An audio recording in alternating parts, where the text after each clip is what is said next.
en la actualidad. Es separatismo catalán, sus bases doctrinales. Primero, don Pío Moa, muy buenas tardes. Hola, buenas tardes. Buenas tardes. Bueno, pues lo veníamos comentando, separatismo catalán. Bases doctrinales porque creo que es de rabiosa actualidad con lo que está sucediendo. Bueno, realmente el programa no es de actualidad, pero no. Es verdad que el separatismo, el vasco y catalán sobre todo, constituyen hoy el mayor peligro para España. Es decir, amenazan con destruir 500 años de historia, de construcción histórica de España, por así decir, ¿no? Es un problema muy serio. Muy serio porque además está siendo muy tratado de manera muy mala, ¿no? Por los gobiernos, por los políticos, por los periodistas, y esto se debe a que generalmente tienen una idea muy vaga, muy confusa de lo que son estos separatismos y de dónde vienen. Hoy, una de las... estos que se llaman nacionalismos, porque dicen que Cataluña y Vascongada son una nación, sin embargo están hablando siempre de construir la nación. Si están de construirla es porque no existe. En realidad no existió nunca. Ya veremos luego por qué. Y entonces tratan de construirla. ¿Cómo la construyen? Pues a base de un discurso falsificador de la historia, en el cual ellos son los oprimidos, son los despreciados, en fin, los que han sido víctimas, etcétera, de agentes que ellos consideran muy inferiores. Antes de... Sí, cuando decía que era un programa de actualidad es porque, por desgracia, sí, claro, seguimos hablando de separatismo catalán. Pero nos interesa ver su lado histórico. Su lado histórico. Eso es importantísimo para ubicarnos, ¿no? Sí, y para empezar yo creo que deberíamos establecer unas ideas claras sobre los conceptos de nación y de nacionalismo, porque sobre ellos hay una confusión enorme, se utilizan en sentidos completamente distintos. Entonces, pues lo primero que hay que hacer cuando tratamos estos temas es decir qué entendemos por nación y qué entendemos por nacionalismo. Por nación entendemos una comunidad cultural bastante homogénea, nunca totalmente homogénea, no existen comunidades totalmente homogéneas, pero bastante homogénea. Por ejemplo, la comunidad cultural española se basa en un idioma básico común, de origen latino, además, en una religión que hasta hace muy poco ha sido muy mayoritariamente la católica. Se basa en una serie de costumbres, de leyes, de ideas, de tradiciones que son comunes a toda España. Son comunes a toda España. Sobre eso, que en realidad esa comunidad cultural se creó con Roma, fue Roma la que unificó culturalmente la península, básicamente. Sobre esa base se construyó un Estado a partir de Leovigildo, tiempo de los godos, pero a partir de Leovigildo. Entonces llamamos nación a una comunidad cultural bastante homogénea con un Estado propio. Esto es la única manera de evitar 40.000 discusiones inútiles sobre esto. En cambio, el nacionalismo es otra cosa distinta.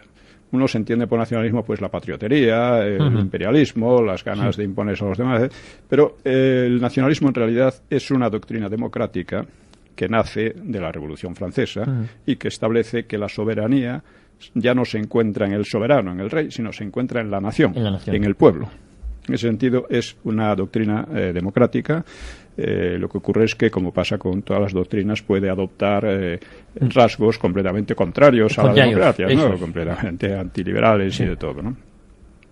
Entonces, en España es una nación, en realidad, desde tiempos de Leovigildo. Es una comunidad cultural bastante homogénea con un Estado.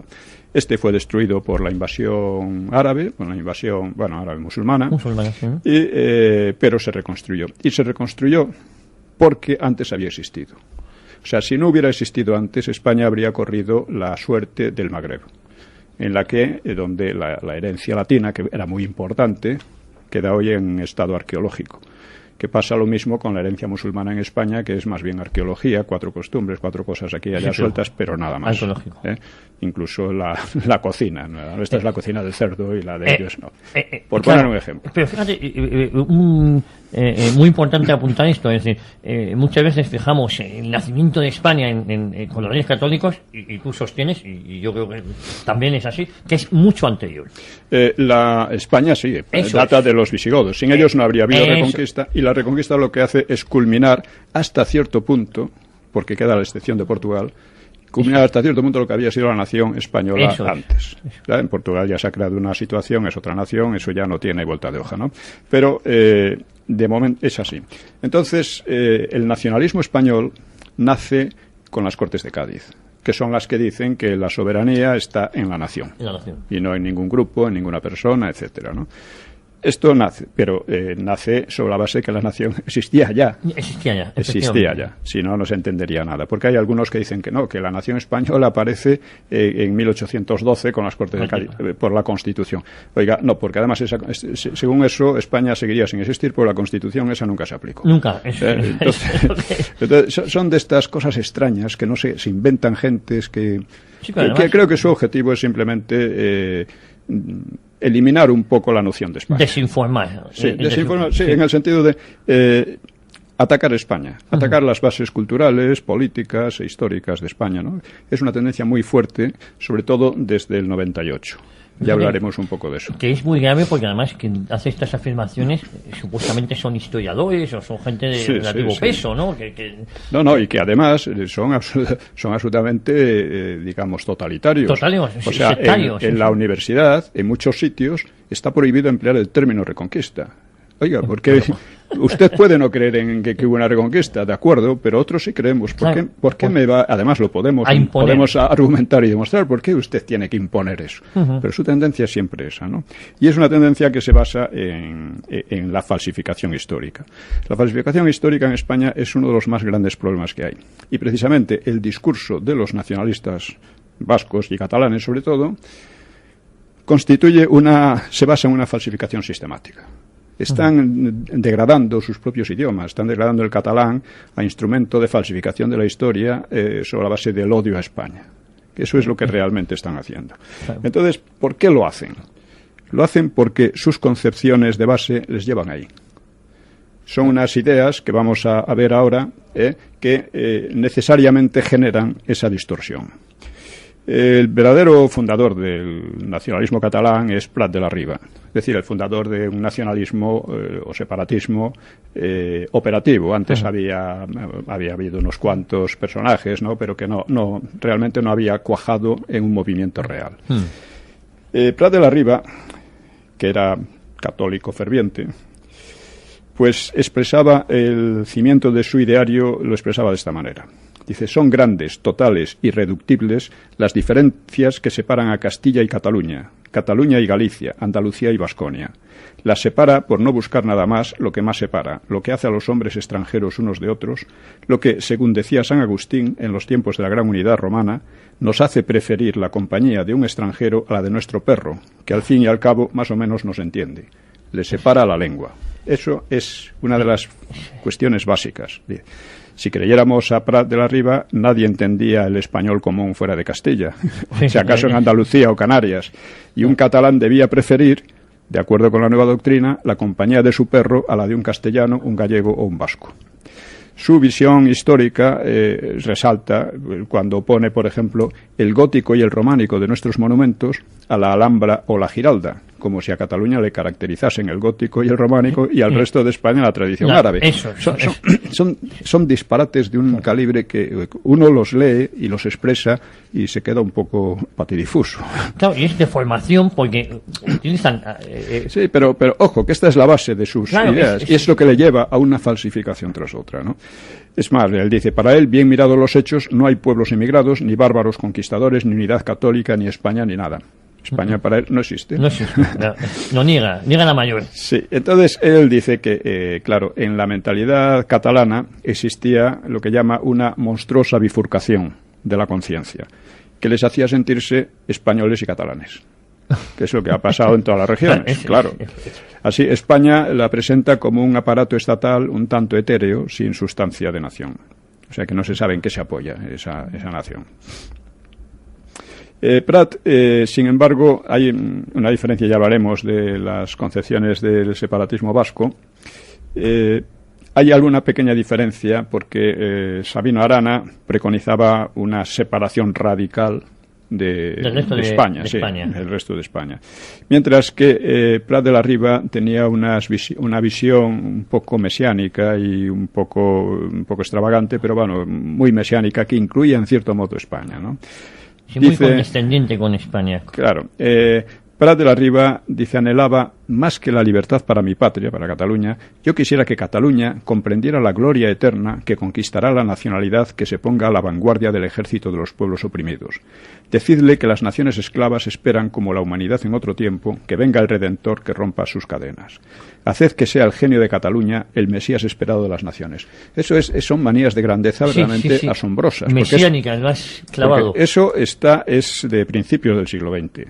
Es decir, no es de una época en que ya está cambiando el mundo, no es el siglo XIX de los imperios y demás, ¿no? Cataluña debía convertirse en el elemento hegemónico de un imperio ibérico que se extendería desde Lisboa hasta el Ródano, para luego expandirse, dice él, sobre las tierras bárbaras. Este era un programa ya completamente imperialista y anacrónico por completo, ¿no? Dice, sobre la península ibérica y zonas de Francia y sobre países africanos debía extenderse la hegemonía catalana. No sé en qué se basaba él para semejantes ideas, ¿no? Claro que este programa, ya digo, es anacrónico, supondría guerra con Portugal y con Francia si se intentara aplicar. Dice, y por otra parte, ¿qué autoridad moral podían esgrimir los separatistas, los nacionalistas catalanes, no sé cómo llamarles, para dirigir a los demás españoles tras proclamarse tan radicalmente distintos de estos? Claro. Es decir, ellos decían que no tenían nada que ver con los españoles, pero vamos a invadirlos. Querían dirigirlos por las buenas. Sí. Prat invoca a veces sentimientos de hermandad, lo cual lo lleva por otra vía a lo que llama la monstruosa bifurcación de la conciencia catalana que él quería eliminar. Porque claro, es verdad, los catalanes se sentían pues hermanos, compatriotas de los españoles, ¿no? La inmensa mayoría. Además, según él, Cataluña solo había recibido males de Castilla. Por otra parte, también se inventaban un enemigo que era Castilla. Sí. O sea, Castilla indudablemente desempeñó un papel fundamental en la construcción de España. Pero desde hacía siglos era una región más. Sí. Era un par de regiones más. Sí. Aunque se hablaba del Reino de Castilla en tiempos de los Reyes Católicos, que incluía Vascongadas, Santander, Galicia, en fin, Andalucía y tal, pero propiamente Castilla, la Castilla que conformó un poco a España en muchos aspectos, ¿no? Esa Castilla estaba reducida entonces a dos regiones que además ni eran las más ricas, ni las más importantes, ni nada por el estilo. Pero le venía muy bien para crear un enemigo. Un enemigo, efectivamente. Ha sido esa fobia que se ha tenido siempre por parte de los nacionalismos al castellano, ¿no? Sí, claro. Y si había recibido solo males de Castilla, habría que preguntarse por qué no volcaba su fervor fraterno con los franceses, en lugar de con los españoles. Efectivamente. Y por otra parte, claro está, ¿qué pasaría si el resto de España rechazaba el liderazgo del nacionalismo catalán? Porque, aunque Cataluña, que era propiamente Barcelona, era quizá la región más dinámica del país en aquel momento, no dejaba de ser una parte menor, muy pequeña. Y si Prat trataba de extranjero al idioma común, pues renunciaba al principal cauce de influencia de los catalanes sobre el resto. Efectivamente. La pretensión de erigir a Cataluña en cabeza de la península partía de la idea de que Castilla lo había sido en otros tiempos, lo cual es verdad, pero que en la nueva época tal misión debía corresponder a Cataluña. Aunque ya digo, el papel rector de Castilla había desaparecido. Había desaparecido siglos. Solo quedaba como solución final un imperialismo de menor alcance, ya que iban a ser rechazados, pues intentar liderar y liberar a los llamados países catalanes, lo que llaman países catalanes, ¿no? Sí. Aunque valencianos y baleares distaban mucho de sentirse catalanes, claro. Es que fíjate que se sentían españoles, como los catalanes, la mayoría de los catalanes también. Ya no hablan de una sola nación, hablan de países catalanes. Sí. Que ellos, Cataluña sería la dirigente. La dirigente claro. Además sería como podrían decir en Valencia los países valencianos. Eso en fin, ya digo que hay una base de manía de grandezas increíble, ¿no? Y, en fin, Cataluña... los separatistas catalanes pues intentaron aliarse con los separatistas vascos, pero a Sabino Arana no le gustó nada, ¿no? Decía, cuando fueron a tratar con él, despreció los sondeos fraternos del nacionalismo catalán. Decía, Cataluña, dice Sabino Arana, Cataluña es española por su origen, por su naturaleza política, por su raza, por su lengua, por su carácter y por sus costumbres. Ustedes, los catalanes, saben perfectamente que Cataluña ha sido y es una región de España. Por lo tanto, dice, Maquetania comprende Cataluña. Y para más claridad, Maqueto es el mote con que aquí se conoce a todo español, sea catalán, castellano, gallego o andaluz. Lo deja bien claro. En consecuencia, aclaraba a los nacionalistas catalanes, jamás haremos causa común con las regiones españolas. Claro que no excluía entendernos en la acción definitiva, la lucha definitiva para romper España. Pero, en todo caso, dice, jamás confundiremos nuestros derechos con los derechos de región extranjera alguna. Sabino Arana era brutal, sí. Pero lo que yo no sé es como, no se le da más publicidad a los textos de Sabino Arana, al que todos veneran. Había que darle mucha publicidad. Los veremos en el próximo programa, ¿no?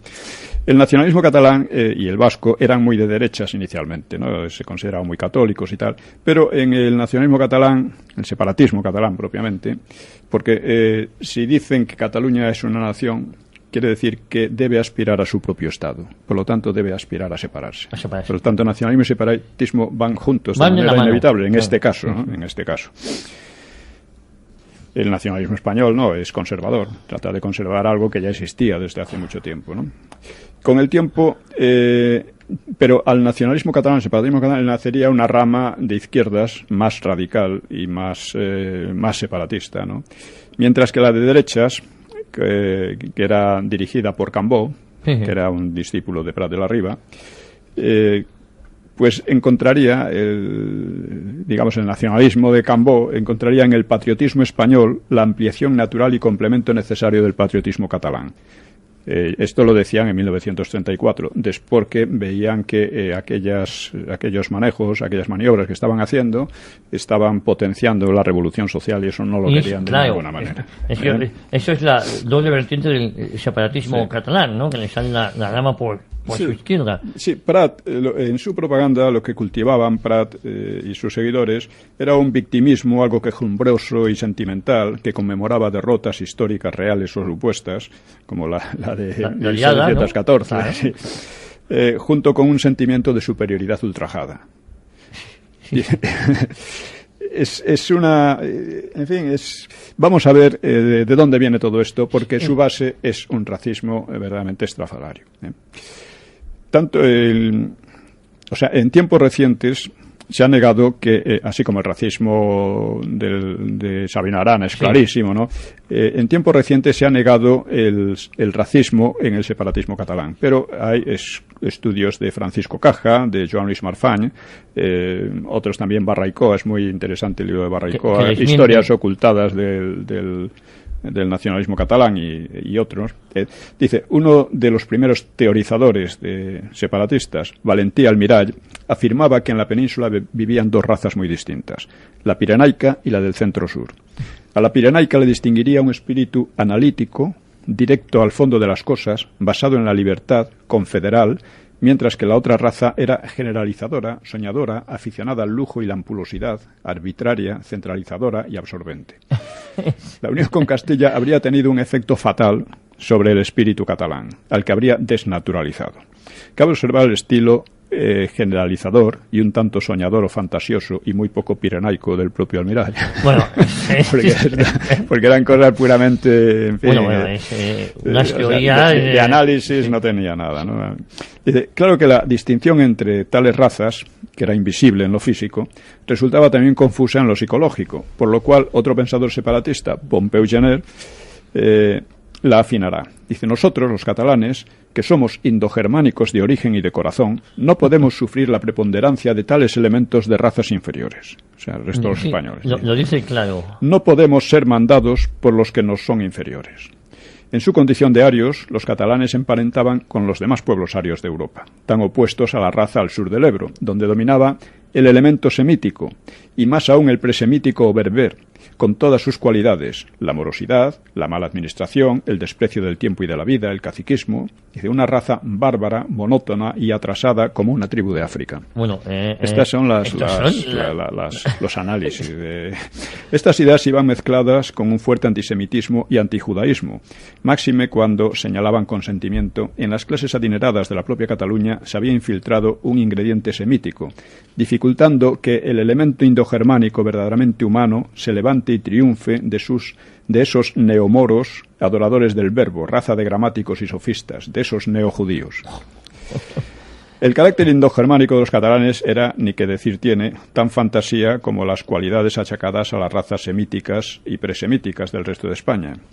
Estas teorías denigraban a las demás regiones, claro, evidentemente, en especial a Castilla. Pero la reivindicación aria chocaba demasiado, así que tuvieron que buscarse otros argumentos, otros análisis. Y así la teorización racista siguió rumbos algo distintos en Prat de la Riba y en el arqueólogo Bosch Gimpera y en otros. La diferencia esencial pasaría por los íberos, asentados en el levante peninsular, incluida Cataluña, y los celtas del resto, con la dudable excepción de vascos y navarros. Con ello mataban dos pájaros de un tiro, porque, de paso, claro, establecían la ibero-catalanidad de todo el levante español, convertido así en los países catalanes. Y la decisiva impronta cultural de 5 siglos de romanización quedaba relegada a un dato superficial, una mera superestructura opresora de las esencias raciales ibero-catalanas. La propia España, pues claro, sería como un estado superpuesto y opuesto a los pueblos, lo cual explicaría lo que ellos llaman la historia trágica de España. Bueno, no tiene una historia más trágica ni menos trágica que cualquier otro país europeo. Mucho, por supuesto. Íberos y celtas, por lo tanto, constituirían la raíz y clave explicativa de la historia hasta hoy. La idea invertía un tanto la tesis de Pompeu Gener, ya que el grupo celta o celtizado tenía rasgos indoeuropeos, mientras que el ibérico del Levante tenía un origen incierto, tal vez incluso se decía del norte de África. En realidad no se sabe muy bien dónde ha venido. Se supone que por el Mediterráneo, a través de Italia, Francia y tal, se supone. El doctor Robert, otro separatista, entonces se dedicó a fundamentar las diferencias estudiando a su manera los cráneos de unos y otros. Encontraba cráneos catalanes y cráneos no catalanes. Encontraba diferencias. Pero bueno, en fin. Fueran pirenaicos, indogermanos o íberos, lo que importaba era definir a los catalanes como esencial y racialmente diferentes. Esta es la cuestión clave. Del resto. Claro, y por supuesto superiores. Las provocaciones racistas a los demás españoles eran constantes en la prensa separatista de principio del siglo XX. Dicen, moros, mal que les pese. Sí, hay razas. Contra los semitas. Y otros invocaban la higiene social para cortar el paso a las razas inferiores y decadentes. Dicen que estaban, según ellos, intelectual, moral y políticamente degeneradas. Que eran el resto de los españoles, claro. Para Prat de la Riba, la castellanización de Cataluña formaba una costra que debía cuartearse y romperse para que surgiera, dice él, intacta, inmaculada, la piedra indestructible de la raza.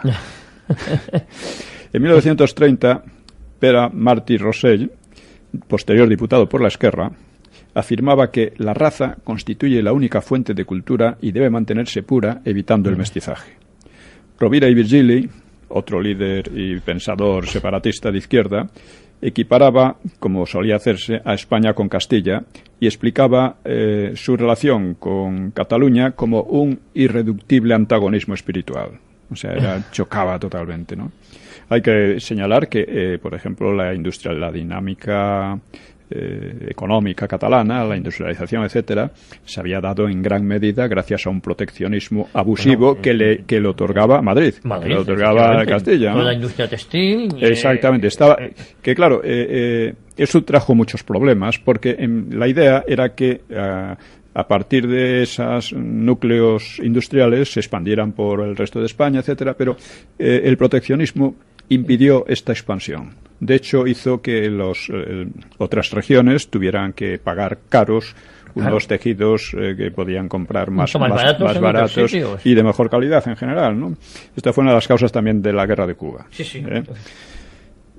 Entonces, No, pero eso de ser poco agradecido, ¿no? Porque este proteccionismo de la nación española... Sí, pero vamos a ver. La industria de Cataluña no se hizo con el separatismo. No, los industriales no eran separatistas. No, efectivamente. Esta gente sí, y algunos llegaron a ser separatistas, pero de momento no era así, ¿no? En 1934 se publicó un manifiesto para la preservación de la raza catalana y que alertaba de los peligros de la degeneración por la mezcla con otras razas peninsulares y propugnaba crear una sociedad catalana de eugenesia para estudiar los efectos de la mezcla y proponer remedios de defensa de la nostra raza. El documento lo firmaban prohombres del separatismo como Pompeu Fabra, Vandellós, Pi Sunyer y Batista y Roca. Este Batista y Roca, por cierto, un antropólogo de cierto prestigio, mediano prestigio. En la época. Todavía vivía en la transición y estuvo mezclado en asesinatos terroristas en el inmediato postfranquismo. Este individuo. Sí, aquellos que ponían una bomba adosada al pecho. En fin, esas cosas espeluznantes, ¿no? Otro nacionalista distinguía entre los auténticos obreros que pasan hambre en silencio y los vagos foráneos que hablan siempre en castellano. Porque otra cosa que les fastidiaba mucho es que, claro, los obreros, tanto los catalanes como los otros, como los que venidos de otras regiones, pues tendían al socialismo, bueno, más que nada ya al anarquismo. Al anarquismo. Y eso pues les irritaba mucho. Y entonces identificaban el anarquismo con... Aunque gran parte de los obreros anarquistas eran catalanes, ¿no? García Oliver, por ejemplo, que fue uno de sus líderes, era catalán, ¿no? Y muchos otros, ¿no? O sea, por otra parte, se preocuparon de cultivar las relaciones internacionales y se dan casos tan curiosos como un tal Karl Serf, dirigente e instructor de las juventudes hitlerianas, declaraba en la revista La Nació Catalana el 17 de octubre de 1933: nosotros sabemos que los catalanes son una raza muy diferente de la española. No, ya sabes, el episodio luego, durante la Guerra Civil, como había un sector del separatismo catalán que era pero alemán, ¿no? Sí, no, pero Italia. Ellos, los separatistas, trataron a espaldas de sus aliados del Frente Popular, trataron tanto con Roma y Berlín como con París y con Londres. Sí. No trataban de no perderse nada, ¿no? Bueno, el racismo hay que explicar un poco que entonces era una teoría muy extendida en toda Europa y en USA, en Estados Unidos, ¿no? A finales del siglo XIX, ¿no? Y atribuía a la raza la hegemonía técnica y cultural adquirida por los blancos europeos o de origen europeo, ¿no? En los últimos 3 o 4 siglos. Y dentro de los blancos se distinguió una raza superior, la indogermana o aria, que estaba asentada en el centro norte de Europa y en USA y países colonizados por estos, ¿no? De modo que la derrota de España frente a USA en la guerra de 1898 fue atribuida a menudo a la superioridad de la raza anglosajona sobre la decadente raza latina, o hispana. Hispana era.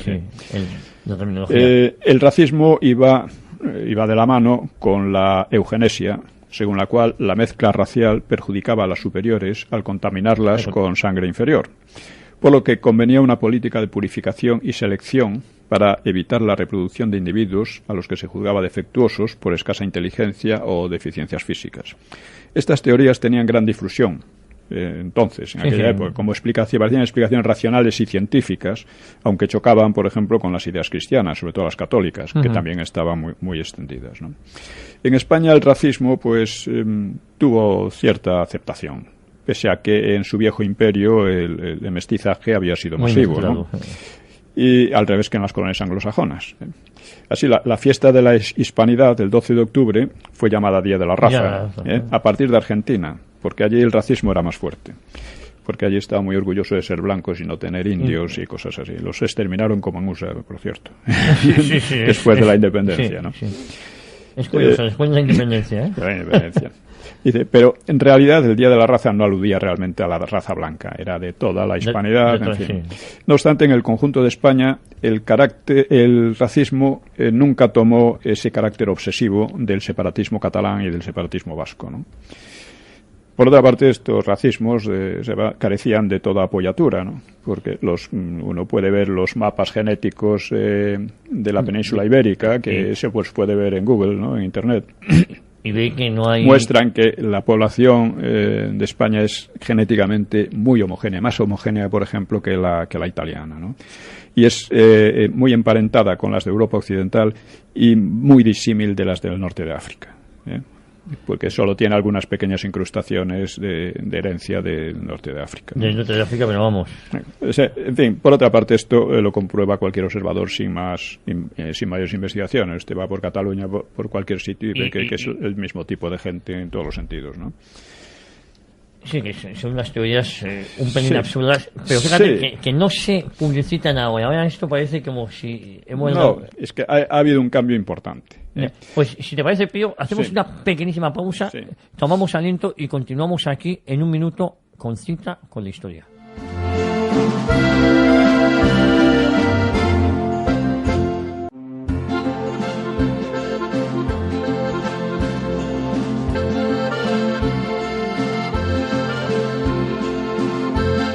Pues continuamos con este apasionante programa con don Pío Moa en Cita con la Historia, y recordar que estamos hablando sobre el separatismo catalán y sus bases doctrinales, Pío. Nos habíamos quedado en el racismo, ¿no? Sí, estamos hablando de este racismo que también se mostraba contra los inmigrantes de otras regiones, a los que se consideraba inferiores y a los que se temía, por otra parte, ¿no? Porque decían que estaba causando un mestizaje y haciendo impura la raza catalana, ¿no? Por otra parte, la industrialización, que era anterior al separatismo y no le debía nada a ¿no? La mayoría de los empresarios era consciente de su relación con el mercado español y como para dejarse tentar por estos racismos de pandereta, sus productos, además. Claro.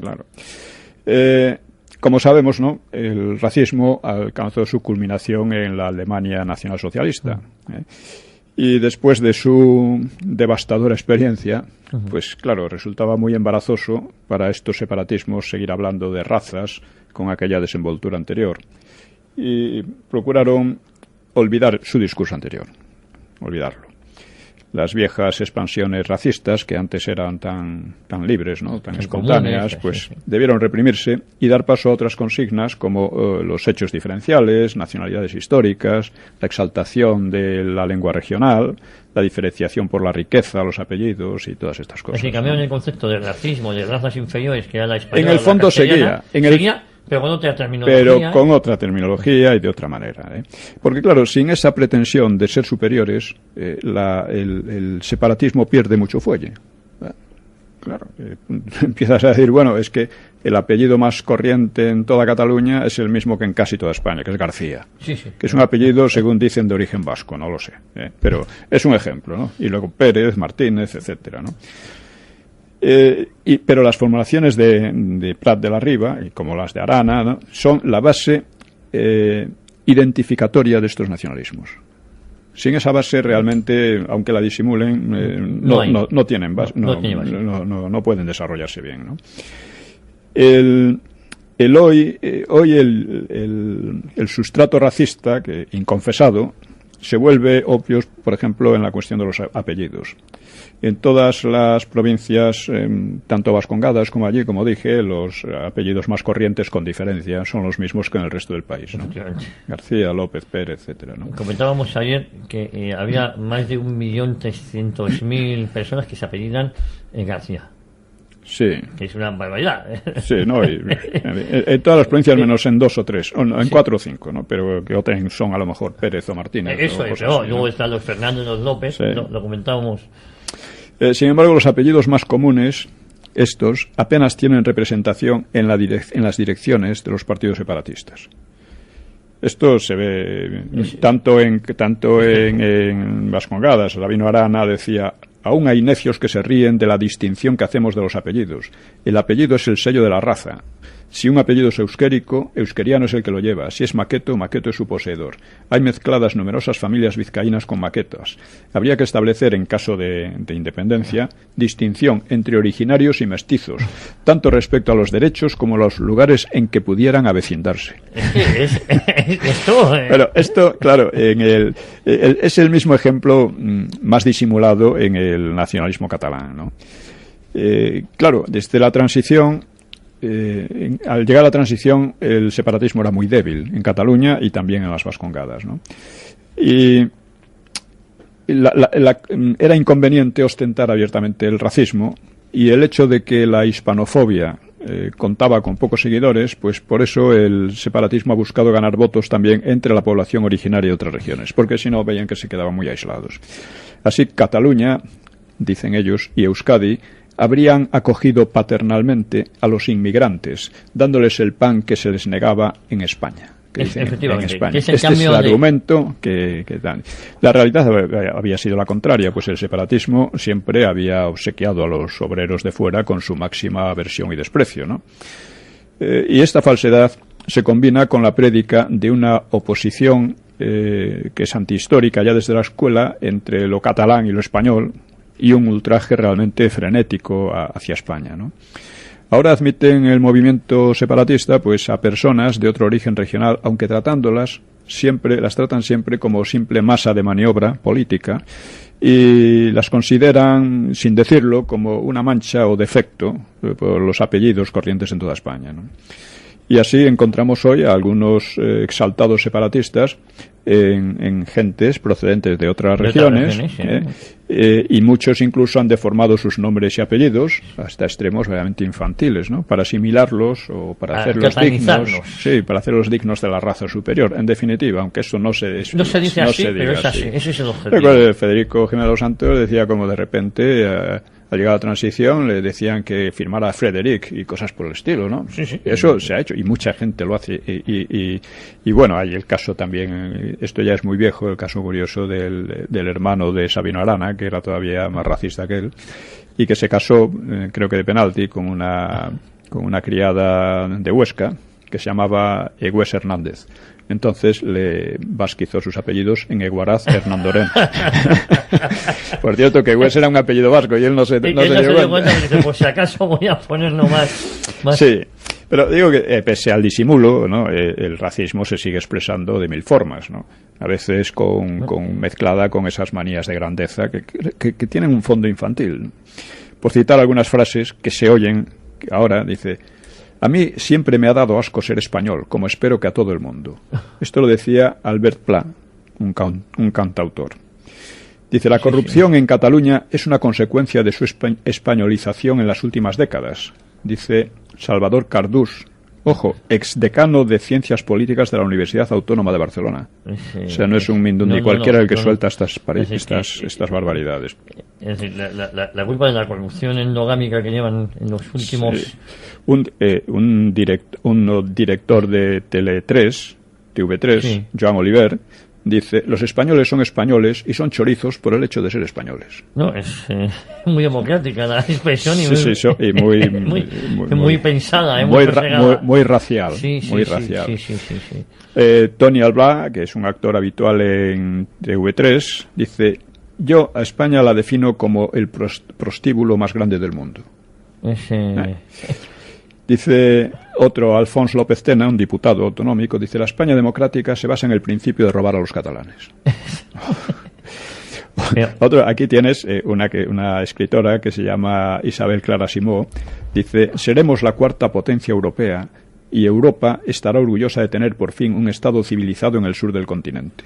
Estos son los que crean opinión, son los creadores de opinión, y que casi nunca reciben la respuesta adecuada, porque las autoridades nacionales han protegido el separatismo desde la transición. Es un caso único en la historia. No, es verdad, porque en la transición se protege y se fomenta un nacionalismo que, como bien has dicho antes, era inexistente. O era mínimo. Era mínimo, ¿no? Dice un tal Eric Bertrand, que se dedicaba a denunciar a los que rotulaban en castellano, dice: si faltan hospitales y escuelas es por culpa de España. Otra, una tal Carmelen Marchante, que es comentarista de la prensa rosa, decía, Sí, Madrid huele a catetez. Muy preparada está Carmel. Dice otra, un actor Joel Joan, dice, España es la aberración más grande de Europa central, oriental y del este. Oriental y del este, o sea, sí. Sí. Sí, aquel tiparraco, Pepe Rubianes, ¿no? Sí, que decía que se cagaba en España y no tal, sé y igual, luego sí. salió todo el mundo, bueno, hasta Carmen Chacón. Sí, apoyándole. Apoyándole. Iba a ser la futura secretaria general del Partido Socialista. Pues ataca con estas historias de Cataluña está dando de comer a media Extremadura. Ni los perros más feroces muerden la mano del que les da de comer. Es la mentalidad que han creado. Cataluña está alimentando a los demás que la están parasitando, ¿no? Y que la están robando, ¿no? Son cosas demenciales, pero cuajan. O sea, el nazismo siguió exactamente la misma técnica. Un narcisismo desbocado, nosotros somos superiores, y un victimismo, pero nos tratan mal, nos han traicionado, nos han hecho esto, lo otro y demás allá. Es exactamente la misma técnica que tiene mucho efecto, sobre todo en la gente más atrasada, ¿no? Sí, porque a mí lo preocupante de esto, creo, corrígeme, es que hay una serie de personas medianamente preparadas, como aquí hemos hablado de rectores de la Facultad de Ciencias Políticas, que manipulan a una masa ignorante, por decirlo de alguna manera, que quieren que sigan en esa ignorancia para manipular. No, es que yo creo que se lo creen en gran medida, ¿no? Se lo creen porque tú terminas creyéndotelo. Todavía peor, que se acaben creyendo. Entonces, fíjate, Javier Sala y Martín, que es un economista muy conocido, dice, Cataluña es el país más competitivo del mundo, más que Suiza, porque nosotros tenemos mar. O sea, esto es una cosa absurda que solo se le ocurre a un chiflado, pero dice... También tiene... Dice, otro amenaza, un tal Josep Barba, promotor de Solidaritat Catalana, Solidaridad Catalana para la Independencia, dice, si finalmente se ponen muy pesados, lo que llaman los españoles, o sea, el resto, dice, llamaremos a Europa y bombardearán Madrid. O sea, es toda una mezcla, de narcisismo infantil, y ganas de sentirse víctimas, ¿no? Sí. Hace poco un amigo mío estuvo dando una conferencia allí en Tarragona y le criticaron que había mencionado mucho a España y empezaron a quejarse. Es que en España se nos ha despreciado mucho, no nos quieren, nos tratan muy mal. Cosas que ellos se crean, pero es verdad que los separatistas de manera deliberada están siempre denigrando a España con el objetivo de crear una reacción igual. Hay mucho necio aquí que no confunde a los separatistas con los catalanes y ataca a los catalanes de la misma manera. Eso es una cosa que mis abuelos son catalanes, con lo cual mis raíces por parte de madre las tengo allí. Y hay en campos de fútbol, por ejemplo, se insulta al equipo rival, pero se insulta a Cataluña también. Sí. Es algo que a mí me produce sonrojo y vergüenza, porque entras en ese juego, ¿no? Sí, claro, puta Cataluña, puta España, en fin. Por eso, entramos en ese juego y yo creo que nos equivocamos. Es decir, yo entiendo que Cataluña no se entendería sin España y España sin Cataluña, ¿no? Bueno, históricamente es así, claro. Pero claro, de tanto hablar de la posibilidad de la secesión, pues termina haciéndose posible la secesión. Pero eso es, digamos, la parte actual. Y no vamos a entrar en ello. No, estamos hablando de las bases doctrinal, además muy interesante porque vemos dónde está el origen, ¿no? Cuál es su pozo. Otro aspecto es el antiliberalismo, ¿no? Tanto el separatismo vasco como el catalán que han llegado a, digamos que en su historia han contribuido de manera muy importante a destruir los regímenes de libertades que ha habido en España, la Restauración y la Segunda República. Han contribuido de modo muy importante junto con la izquierda revolucionaria, ¿no? Entonces, ellos siempre al estar contra España, casualmente están también contra el liberalismo y contra la democracia. El separatismo catalán no hizo la menor oposición a Franco. Cosas puramente testimoniales y sin verdadera trascendencia. Bueno, que Serrat no quisiera cantar en catalán. Cosas de esas. Cosas de esas. No, que Serrat tampoco se decía separatista, pero vamos. Pujol, por ejemplo, armando un escándalo en el Liceu, en una época, ¿no? Que le costó un tiempo en prisión, no me acuerdo cuánto. Sí, que de eso ha vivido mucho tiempo, de estirar ese tiempo en prisión. Sí, y también de banca catalana. Sí, por eso digo que eso le ha permitido luego... El caso es que realmente la oposición a Franco, ya que ellos la alaban tanto, ¿no? como democrática, que nunca lo fue. La oposición a Franco la llevaron allí precisamente los inmigrantes. La llevaron sobre todo los comunistas, comisiones obreras, un poquillo los anarquistas y tal.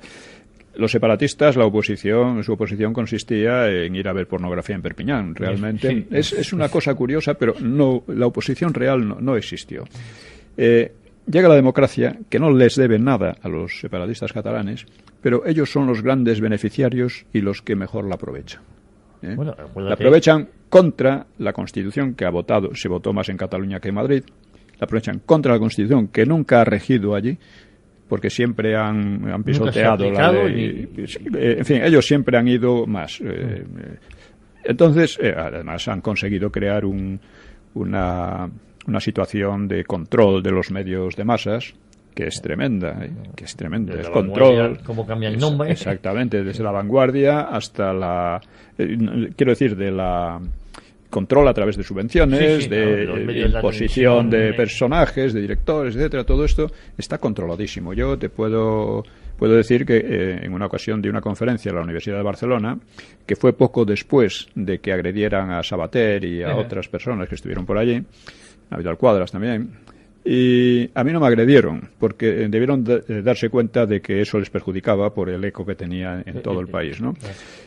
No me agredieron, pero los que lo organizaban mandaron como 2 o 3 veces la convocatoria a toda la prensa y todas las radios de allí. Ni uno solo lo dio. Ni uno solo lo dio. Y luego en la universidad misma pusieron carteles que desaparecían casi inmediatamente. Es que se jugaban las subvenciones. Entonces, no, es que es una dictadura de hecho. Sí. Es una dictadura de hecho. Sí. Yo he comentado en varias ocasiones que es un régimen lo que ha instaurado en Cataluña en los últimos años. Sí, ¿no? Es un régimen. Claro, eso lo han podido hacer gracias a la colaboración de Madrid. Sí. Bueno, es una cosa curiosa, pero porque si en Madrid aplicaran la ley, eso no habría sido posible. No sé si recordarás en tiempo de la transición cómo se repone a Josep Tarradellas como presidente de la Generalidad en honor de multitudes. Y es el propio gobierno de la nación quien permite. Sí, pero Tarradellas bastante más moderado. Era un tío muy razonable. Era una persona muy razonable. Muy razonable. Porque, digo el hecho. Bueno, pero eso podía ser normal, ¿no? Bien, eso podía ser normal. Es decir, Tarradellas había sido un personaje muy exaltado durante la guerra, pero en el exilio había recapacitado mucho. La mayoría de los exiliados no recapacitaron nada, no aprendieron nada de la experiencia, pero Tarradellas sí. Tarradellas a cada uno lo suyo. Tarradellas vino diciendo que había que fortalecer España, que había que hacer de España un gran país, que eso de los países catalanes era un cuento, etcétera. Era claro, ¿no? Pero fue desbancado por Pujol, claro. En fin, si quieres voy a hablar brevemente. Nos quedan 8 minutitos. 8 minutos. Pues hablaré brevemente de otros separatismos porque otro tema es interesante, pero que no podemos tratar aquí, es por qué los separatismos cundieron bastante en Cataluña y en Vascongadas y en cambio no en otros sitios que podían haber surgido, como en Valencia Baleares o cualquiera otro, ¿no? Dice... surgieron otros separatismos, pero no llegaron a cuajar mucho o poco, ¿no? Por ejemplo, el separatismo gallego o el andaluz. Y eso fue como efecto de la crisis del 98. En el 98 fue un golpe moral tremendo que conmocionó a toda la sociedad y sacó sobre todo una especie de ataque generalizado a España, a la historia de España. Pero eso lo vemos no solo en los separatistas, eso está en Ortega y Gasset, en Costa, en los Regeneración, en Azaña. Para ellos toda la historia de España era una historia enferma, que ellos decían que había que cambiar, había que regenerar, una historia absurda, enferma, anormal. Le llamaban así con estos términos, ¿no? Y negaban todas las cosas importantes que había hecho España, ¿no? Eso Menéndez Pelayo, claro, estaba horrorizado. Dice, estos gárrulos sofistas, les llamaba, están tratando de destruir todo lo que España ha hecho de grande y que ha dado significación a España. Claro, y que están destruyendo pues la posibilidad de que España se regenere realmente, ¿no? Porque no se puede regenerar sobre la nada. Es decir, el golpe viene a ser el punto de partida de estos nacionalismos es el 98. La crisis del 98. Ese pesimismo que lo inundó todo. Sí, antes existía Existía, pero eran 4 chiflados, como lo explica Cambó. Eran 4 intelectuales por ahí en pueblos y tal, que la gente los tenía por chiflados y nada más, ¿no? Pero a partir del 98 esto cambió. Y surgieron o crecieron separatismos como el... Voy a hablar de 2 brevemente, ¿no? El andaluz y el gallego, ¿no? Un notario malagueño que se llama Blas Infante pues sacó una doctrina ni mejor ni peor que las de Prat, de la Riba o que Arana. Él preconizaba vivir en andaluz, percibir en andaluz, ser en andaluz y escribir en andaluz. Sí, con la Z a lo mejor, y hasta reconstruir un alfabeto andaluz basado en el alfabeto árabe para alejarlo del español, ¿no? Y hablaba de 3 grandes naciones históricas andaluzas: Tartesos, la Bética romana y Al-Ándalus. Esta última, Al-Ándalus, pues había sido arrasada finalmente por la miseria y la opresión española. Así como Arana inventó una bandera peculiar, pues Infante pues ideó otra, andaluza, decía él, con los colores de los omeyas y los almohades. La verde y blanca. Claro, sí, y con las burlas y críticas dice, ¿qué gobierno? ¿Qué país? Creo que ya lo mencionamos, pero conviene repetir esto porque vale la pena. Dice, llegar a sentir alarma por el flamear de una bandera de inocentes colores blanco y verde. Le hemos quitado el negro como el duelo después de las batallas y el rojo como el carmín de nuestros sables y todavía se inquietan. O sea, estos personajes eran así, ¿eh? Él creía que Al-Ándalus designaba Andalucía, que no es así, ¿no? Al-Ándalus era toda la parte de la península en poder musulmán, ¿no? Y bueno, este hombre, pues, al terminar la Primera Guerra Mundial, pues escribía: sentimos llegar la hora suprema en que habrá de consumarse definitivamente el acabamiento de la vieja España. Declarémonos separatistas de este Estado que conculca sin freno los fueros de la justicia y del interés y sobre todo los sagrados fueros de la libertad. Avergoncémonos de haberlo sufrido y condenémoslo al desprecio. Toda esta retórica absolutamente vacía, ¿no? Pues afortunadamente no los nacionales lo fusilaron en la guerra civil, ¿no? Considerándolo pues un traidor, ¿no? Y en la transición, pero esto es lo significativo. Eso es lo que... En la transición, los partidos de izquierda y de derecha declararon a este orate padre de la patria andaluza. Ese es el problema. Y su bandera musulmana, la bandera de Andalucía. Sí, los colores verdes. Convirtieron a la región en una nacionalidad histórica o realidad nacional, con apoyo del PP, PSOE e Izquierda Unida. O sea, es asombroso, ¿no? El nacionalismo gallego pues lo teorizó sobre todo Vicente Risco, que era un intelectual de cierta categoría. ¿Y Castelao tuvo algo...? Sí, Castelao sí, pero fue el dirigente más que nada político, ¿no?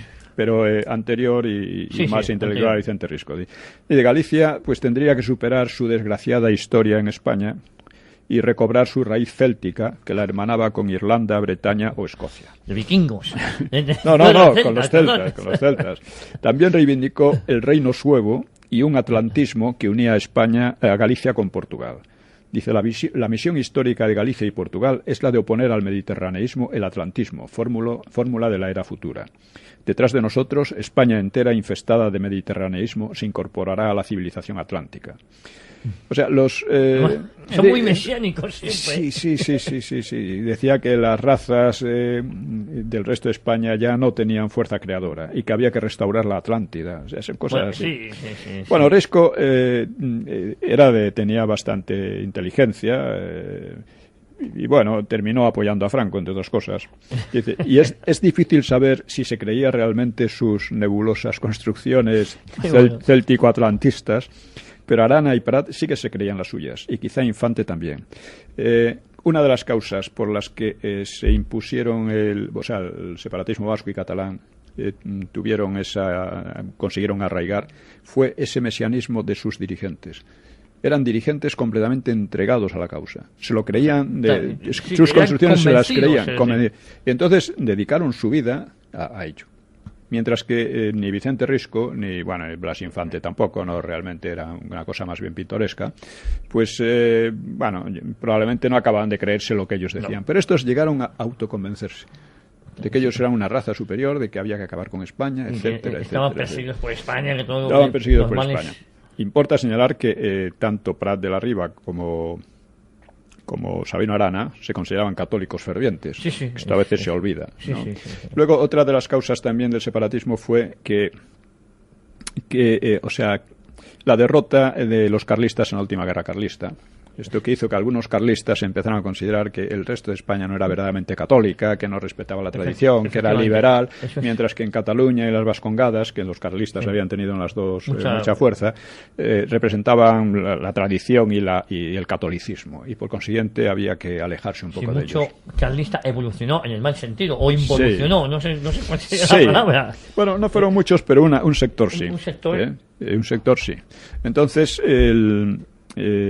porque el carlismo siempre fue muy español, ¿no? Muy partidario de España, pero un sector dio lugar, o sea, Sabino Arana y su hermano venían del carlismo, ¿no? De su familia era carlista, ¿no? Entonces se dio esto, o sea, que un ataque a España en gran medida por considerarla liberal y por supuesto acompañado de todas esas teorías racistas.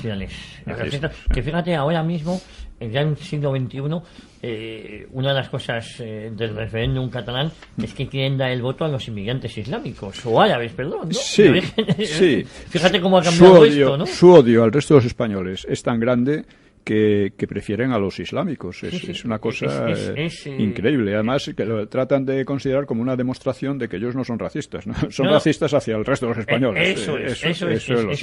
De hecho, ahora en la Monumental de Barcelona hay estudios para hacer una gran mezquita Sí, pero para que nos demos cuenta de cómo es la cosa y lo reciente históricamente que es, pues Cambó en 1898, o sea, cuando el desastre, o sea, la derrota con USA, dice: cuando salíamos del círculo de la Lliga de Cataluña encendidos de patriotismo catalán, nos sentíamos en la calle como extranjeros, como si no nos hallásemos en nuestra casa, porque no había nadie que compartiese nuestras aspiraciones. Ahí era sincero. Sí, en aquel momento era así, pero con esta dedicación Cambó decidió dedicarse por completo, incluso no casarse, para dedicarse por completo su vida a la causa nacionalista, aunque luego evolucionó hacia un regionalismo, o sea, dentro de España. Sí, más inteligente. En fin, seguiremos, pues Pío, lo que pasa es que estos programas dan para mucho más, porque claro. Esto habría que hacer una segunda parte más adelante sobre el separatismo catalán. A todos nuestros oyentes, si no me corrigen si me equivoco, decirles que la próxima semana separatismo vasco. Vamos a tocarlo también y como no, también remataremos algo de lo que hoy nos haya quedado, aunque daría para otro gran programa. Sí, daría para mucho más, pero bueno, hay que sintetizar al máximo, claro. Bueno, y lo que siempre dices, traiga un amigo a escucharnos, que es gratis. Sí, quiero decir que el problema de la falsificación histórica en España es tremendo y puede llevarnos a muy malas consecuencias. Y yo diría a todos nuestros oyentes que se comprometieran y trajeran, por lo menos divulgaran, hicieran conocer el programa a todos sus amigos. Bueno, pues ya saben todos ustedes, cita con la historia los domingos de 4 a 5 con Pío Moa y el que les habla, Javier García Isaac, que les espera aquí en Radio Inter, Grupo Intereconomía, la próxima semana. Muchísimas gracias.